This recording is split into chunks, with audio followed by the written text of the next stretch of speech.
La Sociedad Andaluza de Endocrinología, Diabetes y Nutrición, SAEDIN, aglutina a profesionales andaluces con interés en estas disciplinas. ¿Qué mejor escenario para dar a luz el primer grupo de riesgo metabólico que lo afronte desde su raíz? Mediante este vídeo, la doctora Ana Isabel Jiménez Millán, endocrinóloga del Hospital Universitario de Puerto Real, y yo mismo, Martín López de la Torre, endocrinólogo del Hospital Universitario Virgen de las Nieves de Granada, tenemos la oportunidad de presentar en unos minutos el grupo de trabajo de riesgo metabólico de la SAEDIN, que se viene a sumar a los ya existentes de diabetes mellitus, de neuroendocrinología, de nutrición, de enfermedades tiroideas, de errores innatos del metabolismo, y con posterioridad se ha añadido uno más, el de identidad de género. Detectar un riesgo de salud o muerte en un individuo o una colectividad obliga a plantear medidas preventivas. Inicialmente hemos de identificar el riesgo y su origen, calificarlo, actuar implementando las medidas necesarias que eviten sus consecuencias y finalmente evaluar su eficacia. Hay alteraciones de procesos metabólicos que pueden aumentar el riesgo en salud de diferentes órganos y sistemas, frecuentemente en el mismo paciente de forma coincidente o solapada en el tiempo. Por su origen, bien podemos denominarlos riesgos metabólicos. Incluyen patologías vasculares, cardiovasculares, cerebrovasculares, vasculares periféricas, hipertensión,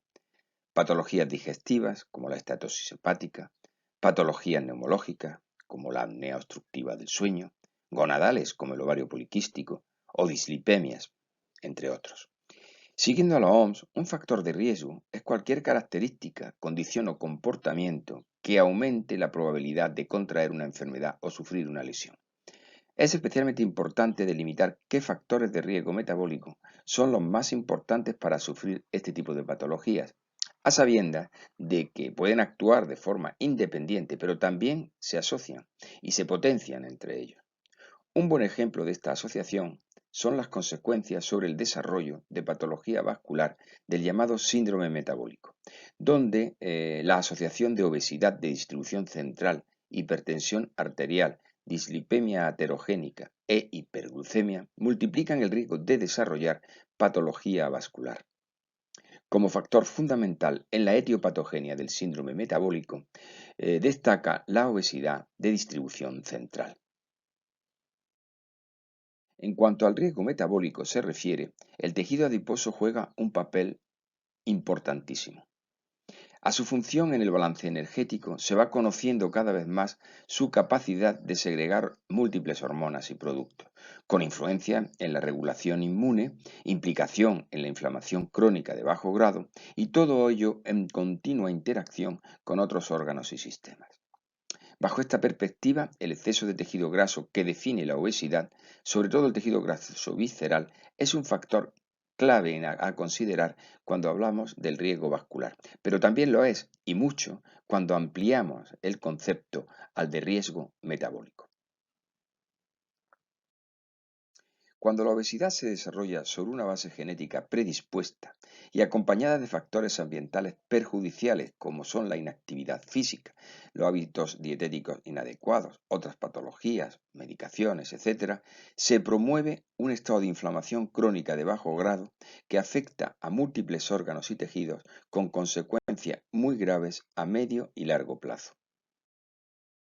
Desgraciadamente, las previsiones en el horizonte del 2035 no son nada halagüeñas para la obesidad y por ende para las consecuencias del riesgo metabólico. Un aumento progresivo de la obesidad alcanzará una prevalencia del 37% de la población adulta, con un aumento especialmente destacado en la población infantil, con un incremento, por tanto, importante en el impacto económico y en salud. ¿Estamos preparados para lo que se nos avecina? ¿Estamos a tiempo de evitarlo? Consciente de la trascendencia del riesgo metabólico, de la implicación de la endocrinología, el metabolismo y la nutrición en el origen del mismo y por tanto en el planteamiento de soluciones que lo minimicen, nace en el seno de la SAEDIN el grupo de riesgo metabólico, a cuyos miembros fundadores se van incorporando día a día otros muchos. A continuación, la coordinadora del grupo, la doctora Anabel Jiménez Millán, nos hablará unos minutos de su proyecto organizativo. Hola a todos, muchas gracias por acompañarnos en este ratito. Me llamo Anabel Jiménez Millán, trabajo en el Hospital Universitario Puerto Real, en Cádiz. Y como decía Martín, en los próximos minutos vamos a desarrollar un poco cómo nace este grupo de riesgo metabólico y cuáles son nuestros objetivos fundamentales. El objetivo inicial, sobre todo, es mejorar el diagnóstico y el enfoque de pacientes con alto riesgo de desarrollar complicaciones vasculares, no solo vasculares, sino también metabólicas. Ese es un poco el punto diferencial que queríamos incluir en la valoración de nuestros pacientes. Para ello, yo he planteado 3 puntos fundamentales que creo que es importante que marquemos, que son, en primer lugar, la recuperación de la nomenclatura diagnóstica, que tenemos un poco perdida para este grupo de pacientes, el estratificar de manera adecuada a los pacientes en riesgo y cuáles necesitan un tratamiento más o menos intensivo, y establecer y compartir objetivos para que funcionemos todos en la misma dirección. Ya os podéis imaginar, cuando hablamos de riesgo metabólico, la base teórica de este concepto es el síndrome metabólico, el síndrome X clásico, en el que se pretendía unificar a través de una serie de relaciones explicativas situaciones de inflamación, situaciones de obesidad, relacionadas también con otras patologías como la diabetes tipo 2, la dislipidemia, y un poco de esa interacción entre todos esos procesos surge el modelo de alto riesgo que constituye el síndrome metabólico, que todos conocemos bien y que es verdad que, aunque inicialmente tuvo un gran predicamento, en los últimos años su uso, su utilización en el diagnóstico y en la orientación de pacientes ha caído un poquito en desuso. El síndrome metabólico tiene un comportamiento parecido pero no igual y tiene sus características diferenciales con otras enfermedades crónicas que en ocasiones forman parte de él, como son la obesidad y la diabetes. Es desde luego una patología extremadamente prevalente a nivel mundial, específicamente en determinados países, y no solamente en edades adultas, sino también en edades infantojuveniles. De hecho, concretamente con respecto a los pacientes en edad pediátrica, en España tenemos una cifra de prevalencia de síndrome metabólico considerablemente elevada. El principal problema que tuvimos con la utilización del síndrome metabólico como concepto fue que realmente hubo muchas orientaciones y muchas posibilidades diagnósticas para categorizarlo en nuestros pacientes. Y realmente eso al final se tradujo en que al haber varias formas de definir una patología, normalmente al final no se utiliza ninguna. Y lo que acabó pasando en este caso fue eso, varios tipos de definición diferentes que no eran congruentes y que diversificó las publicaciones y al final dio lugar a que se fuera pues, cada vez utilizando con menos frecuencia. Otro hecho importante es que ese exceso de grasa, que intuitivamente ya sabíamos que podría estar en el origen de esta alteración, normalmente no era necesario en todos los casos para establecer el diagnóstico de síndrome metabólico. Eso, como veréis, pues ha cambiado un poquito en el momento actual. Ahora mismo en el planteamiento de síndrome metabólico se sugiere absolutamente que el centro orientador de esta patología sea el exceso de grasa, fundamentalmente a nivel abdominal.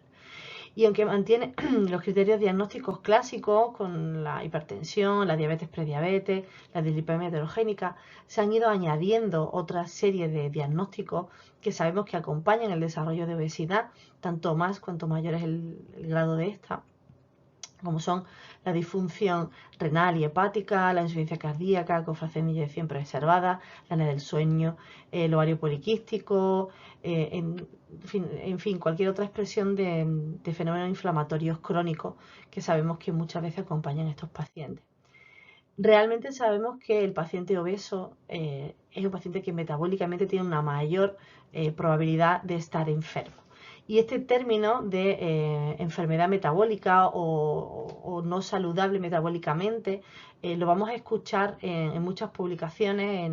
probablemente en los próximos años, porque es un concepto que está ganando bastante importancia. Además de tener claro un poco de qué estamos hablando y cuál es nuestra base fundamental, es importante que estratifiquemos cuál es el riesgo real de nuestros pacientes y cuáles son sus necesidades de tratamiento. Ahora mismo hay una serie de aplicaciones, las podéis consultar online, se pueden descargar, son gratuitas, que nos permiten evaluar el riesgo vascular en determinadas situaciones, tanto pacientes enfermedades con edad avanzada, en pacientes con diabetes, en pacientes en prevención primaria, etcétera. Realmente tenemos muchas herramientas para poder estratificar de una manera rápida y sencilla a nuestros pacientes. Y como os decía antes, el concepto de salud metabólica que está surgiendo con esa base de síndrome metabólico al cual se añaden conceptos como la insulina resistencia, la situación de inflamación subclínica y por supuesto la distribución de grasa corporal, se están incorporando cada vez más en los diagnósticos. Y la idea realmente en el momento actual es que no solamente calculemos cuál es el riesgo concreto con un número, que es lo que nos hacen las calculadoras, sino que también tengamos un perfil del paciente, que seamos capaces de pincelar un poco más cuál va a ser el riesgo metabólico de ese paciente, qué complicaciones va a poder llegar a desarrollar. Estas nuevas orientaciones son las que están apuntando hacia una medicina personalizada, no solamente en cuanto a la hora de elegir qué tipo de tratamiento vamos a seleccionar para un paciente o no, sino también para que estemos preparados para las complicaciones, qué tipo de complicaciones van a aparecer en esos pacientes y cómo abordarlas lo suficientemente bien. Finalmente, es fundamental que establezcamos y compartamos objetivos. El diagnóstico, que tengamos herramientas diagnósticas comunes y que todos utilicemos las mismas, es absolutamente prioritario, sobre todo en este caso, en este grupo de pacientes, en el que uno de los grandes fracasos clásicamente ha sido que no hemos diagnosticado lo suficientemente bien a los pacientes. Y tenemos ejemplos como el consenso de laboratorio lipídico, en los que una iniciativa que parte desde un hospital concreto y se generaliza a otros servicios nos permite que todos hablemos un poco el mismo idioma y hagamos las mismas recomendaciones. En esa línea yo creo que tendríamos que trabajar.